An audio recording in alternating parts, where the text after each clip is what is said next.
Welcome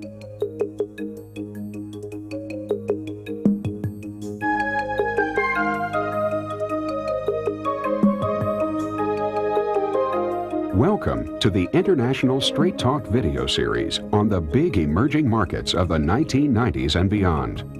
The international marketplace for high-quality American goods and services is changing rapidly, and along with these changes come major new opportunities for American business.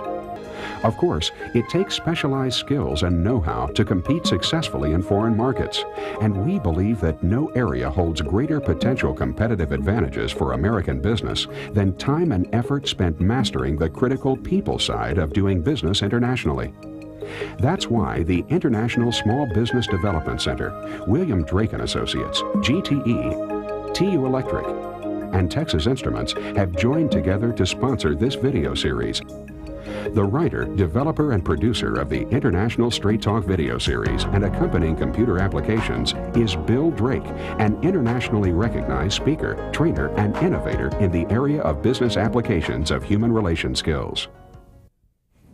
Hello, and welcome to the International Straight Talk series, produced jointly by the North Texas International Small Business Development Center, an agency of the Dallas County Community College District, and by William Drake & Associates.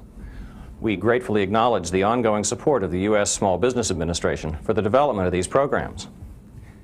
This International Straight Talk video is designed to help American business, and especially American small and mid-sized business, to be more effective when doing business in Indonesia. In addition to instructional narrative, throughout the video you'll find interviews with experienced American businessmen and women who will be offering their frank advice to other Americans like you who want to gain competitive advantage in the high-potential emerging market of Indonesia. In Part 1, we'll be covering a number of essential core concepts, which every American who wants to be personally and professionally successful in Indonesia should work hard to understand. Indonesia is such a complex, diverse society that it'll be important for you to get plenty of information and ask many questions before forming even the most preliminary opinion about what it is you're seeing, hearing, and experiencing in Indonesia. Indonesian society stresses polite greetings, formal interactions, warmth, and personalized business, all of which have special verbal and nonverbal components. We'll cover the most important of these and why they're important for you as an American business person. Americans with a low appreciation for soft-spoken and non-assertive people are going to have to work hard to relax and fit in with the Indonesian idea of how personal relationships are conducted and their intimate role in business. We'll be discussing several practical approaches for high-energy Americans. Indonesia is an archipelago of over 13,000 islands, stretched across over 3,000 miles between the Indian Ocean and the China Sea. With just under 200 million people, it's among the world's most populous countries, and over half of Indonesia's people live on Java alone. And except for Java and Bali, the country's other major islands are moderately or even sparsely populated. Indonesia is a country of incredible cultural diversity, an anthropologist's heaven, where some of the world's last functioning pre-literate societies still survive. At the other extreme is the highly sophisticated and extraordinarily resilient Central Javanese culture, which has assimilated waves of Hindu, Buddhist, Chinese, Islamic, and European colonial and Western national influences over their indigenous culture, which is thousands of years old, and is based on animism, ancestor worship, and mysticism. Now, between these extremes, there are many distinct ethnic cultural groups, each with its own cultural personality and often with its own language. In spite of the variety of behaviors, attitudes, and beliefs which will be encountered daily in Indonesia, there are national norms for typical business and social contacts which have evolved since independence. These are predictable routines, especially at the official level, which vary little, despite the remoteness of the area you may be in. In fact, it's a mark of the successful socialization of these diverse peoples that such a superficial cultural uniformity appears to exist everywhere in Indonesia. If you observe closely, you'll soon notice that no matter how remote the location you're in, the local government official is probably Javanese. The acculturation of the entire archipelago from Jakarta has been pervasive, and the government in Jakarta is run by the Javanese. This means that a practical understanding of how to do business with, manage, or work alongside Indonesians in any part of Indonesia requires a basic understanding of the Javanese culture itself. It has been historically a very centralized country, and as a matter of fact, given the whole framework of father knows best and the ultimate father is the president, and the president lives in Jakarta, given that whole framework, it stands to reason that decisions made anywhere else ultimately only get validated at the very top. Now, where the rubber meets the road is that you may spend a lot of time developing a relationship out in the province, and you may have people in the province who are actually quite on your side, and they believe in what you're doing together as a cooperative effort in any sense, business sense, development sense, consultant sense, whatever. And you're moving along and you get to a certain point and suddenly you realize that you've been blocked by the fact that the person out in the province suddenly feels like he's sticking his neck out too far. And when he feels like he sticks his neck out too far, he'll refer the issue back to Jakarta just to make sure that he's not out of line with what Jakarta says. Now, Jakarta will almost always have a response. It would be rarely the case that Jakarta would say to the person out in the province, no, we're decentralized now. That's really your issue. You can deal with that.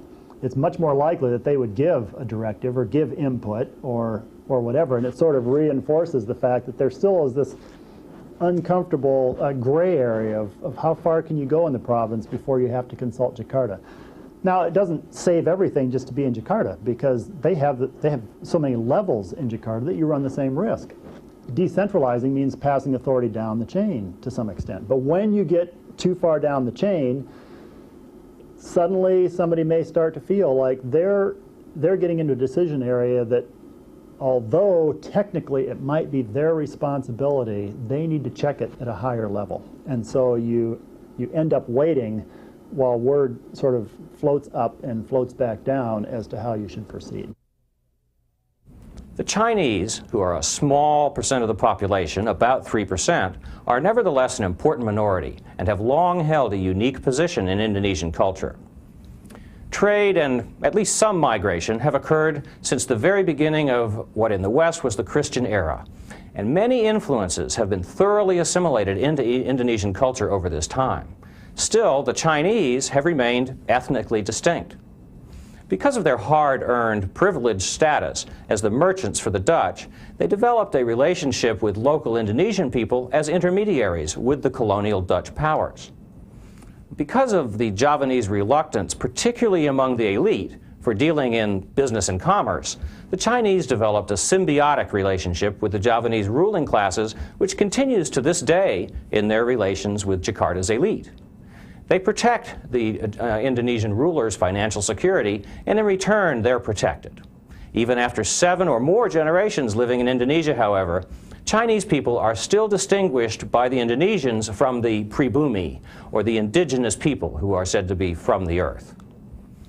The Americans should be sensitive to the fact that everyone in Indonesia knows who is and who isn't Chinese, and that Chinese people are not yet fully accepted as Indonesian by many Indonesians for many different and frequently very sensitive reasons.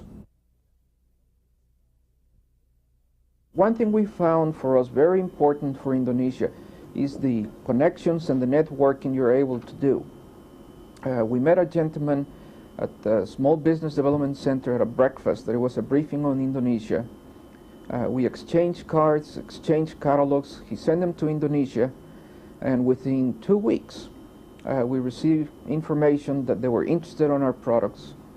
On my travel to Indonesia, I found that the person they have sent the catalogs were related to the president of the country, and therefore we were able to enter into a government project, a very large project financed by the World Bank, by the local Asian banks, and we're looking forward to participate and have the opportunity to show our products to this project. Personal relationships are very important in Indonesian society, and an appropriate greeting is far more than just a pleasantry. It literally sets the tone for the entire occasion, and Americans should never shortchange this part of the business process.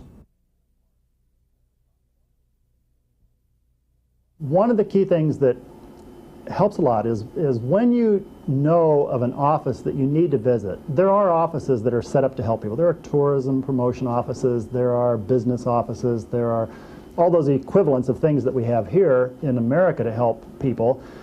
When you go to those offices, it's so important if you can just become, in your own mind, a learner, a baby, a starter, and learn to ask for help.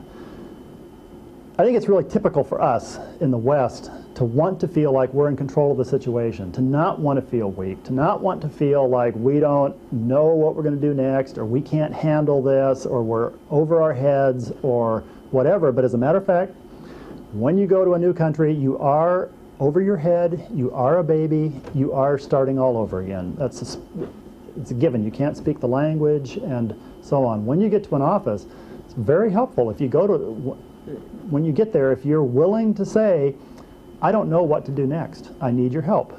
I need somebody who can take me around. Do you have somebody here? Could you recommend somebody? Is there somebody who could manamani me? It means to befriend me, or mengantar me, to take me around to different offices. Is there somebody who can take this little child and escort him around and open some doors? That attitude gains you help from all quarters. And if you go in asking for help, Indonesians are the first people in the world to say, you need help, we'll do everything we can to help you.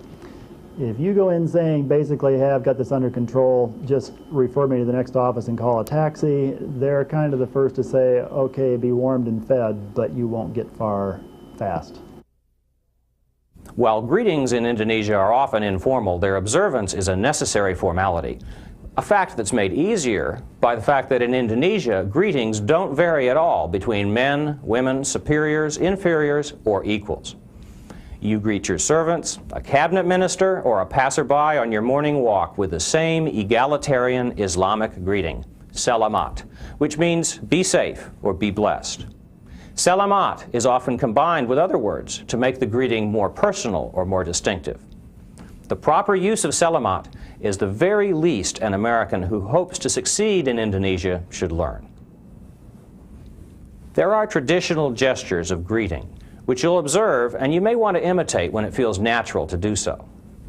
However, Indonesians basically expect Americans to shake hands. And in fact, this is the common practice among Indonesians, except at traditional ceremonies. It's customary for most Indonesian business people and officials to shake hands all around the room when they arrive and again before they depart. Given the fact that you're an outsider, if you want to get on the inside, things that I would suggest would be, some of the more common things would be just spending the time to pay a lot of attention to Indonesian people and learning to appreciate them genuinely.